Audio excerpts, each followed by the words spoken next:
That is Jake Hatch of Locked On Cougars, talking all things Cougars. Jake, this weekend, I think the big differentiator for me where BYU can beat Utah and why I do ultimately believe in a home game BYU will beat Utah, it's not even the atmosphere. Like I'm not going to lean on BYU fans alone beating Utah. This is a fairly disciplined team, a long-tenured head coach. They've been in some nasty environments, some heavy and hard environments to play in before. I think BYU will bring that this weekend.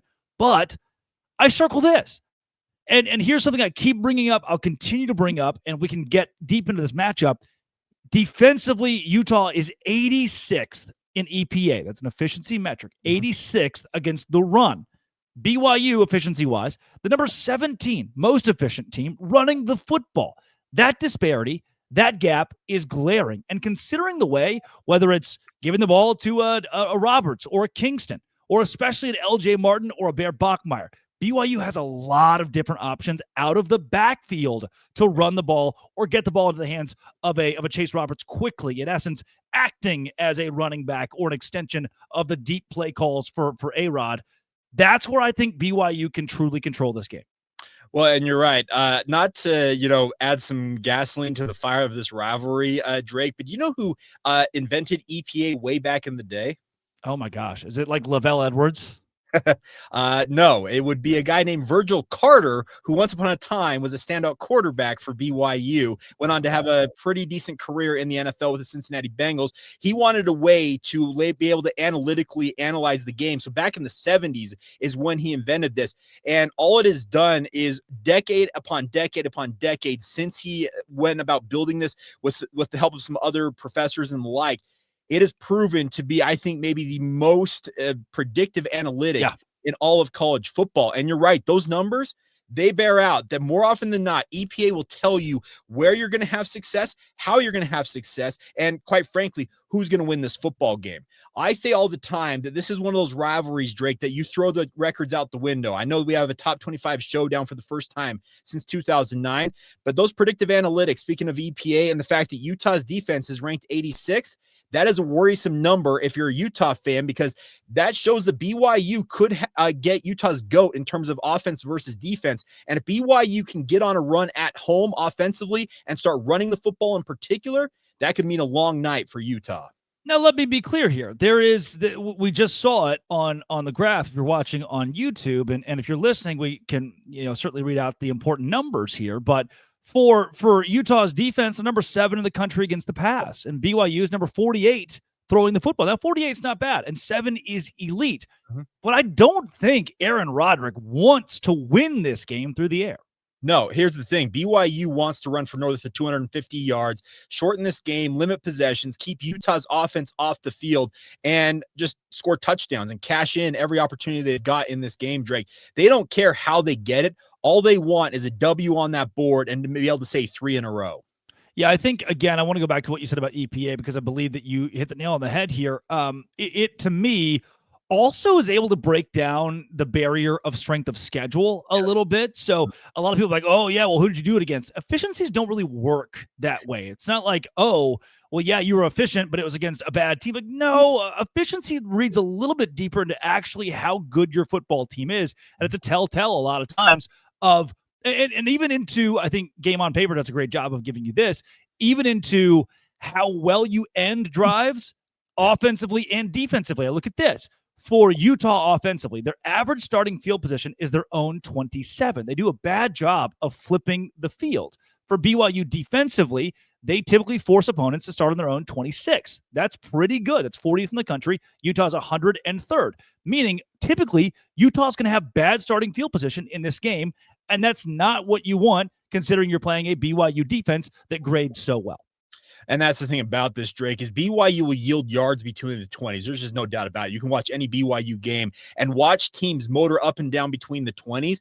But when it comes crunch time, we're talking when you're backed up inside your 20 or you're inside their 20, speaking of BYU's 20, that's when things get really difficult. Jay Hill has proven to be a very, very shrewd play caller and finding weaknesses in this defense.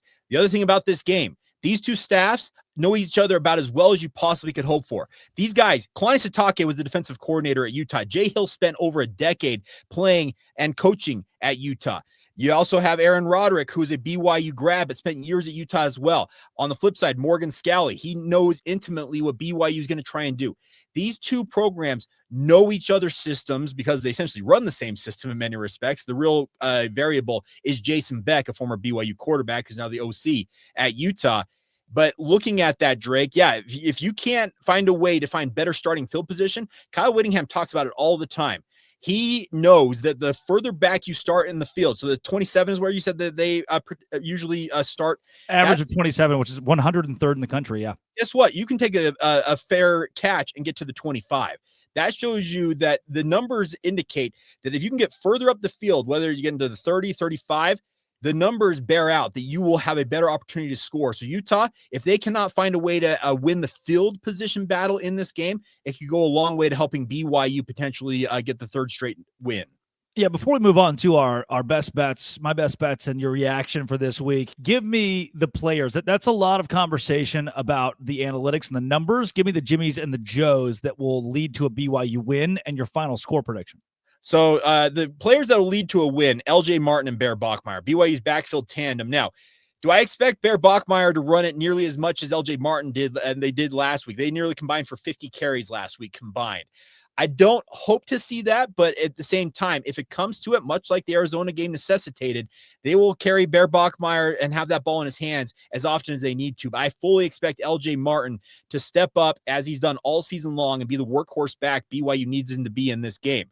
The other guys I'm looking at, Isaiah Glasker and Jack Kelly. I'm sincerely hoping both of them are as close to 100% as they possibly can be and will be suited up on Saturday night, because that tandem of linebackers, well, we saw David Bailey, and I'm forgetting his name right now, right off the tip of my tongue, from Texas Tech. Who's the other? Rodriguez, yeah. Jacob Rodriguez. That tandem was able to bottle up this Utah attack, and that's what BYU's got to hope that tandem of Isaiah Glasker and Jack Kelly can do in similar fashion. That's how they're going to win this football game, is containing the offense and the rushing attack in particular of Utah, keeping Devin Dampier away from going for 100+ yards and the like. But it's much easier said than done against a vaunted Utah offensive line. Here's the deal. I don't think that we've said anything, and this is, our friend JT Wister, I think, who both of us appreciate and respect. You mentioned BYU and Utah having a 70-30 split with the fans, and then not a chance. Right? I think it was brought to like 72% of the stadium or something as season ticket holders. Drake, if it's more than 10%, I will be absolutely floored. That's beside the point. So, and another piece of this is, I don't think we've given you anything at this point you could clip. Like, there's nothing here that you know.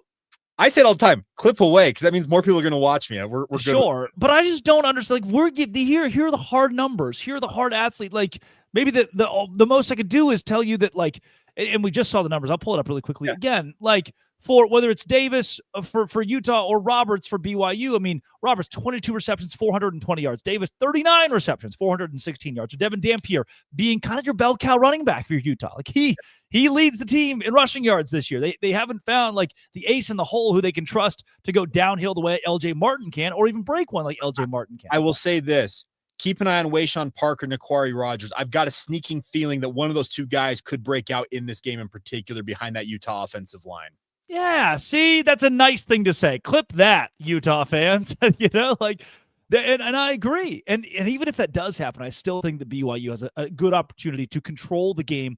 And I said it on my show earlier this week, BYU could get down 10-0.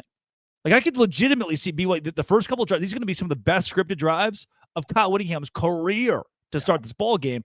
It could be 10-0, and we find it, 10-10 at halftime. And then 23-16 final score, 23-19 final score. You're like, gosh, that was ugly and terrible, but like, welcome to the Holy War. I was going to say, Drake, if this game gets outside of one score possession, it feels like in terms of that final margin, it means one team turned the ball over an abnormal amount, it feels like, in this game. I really do think it's within 7 points.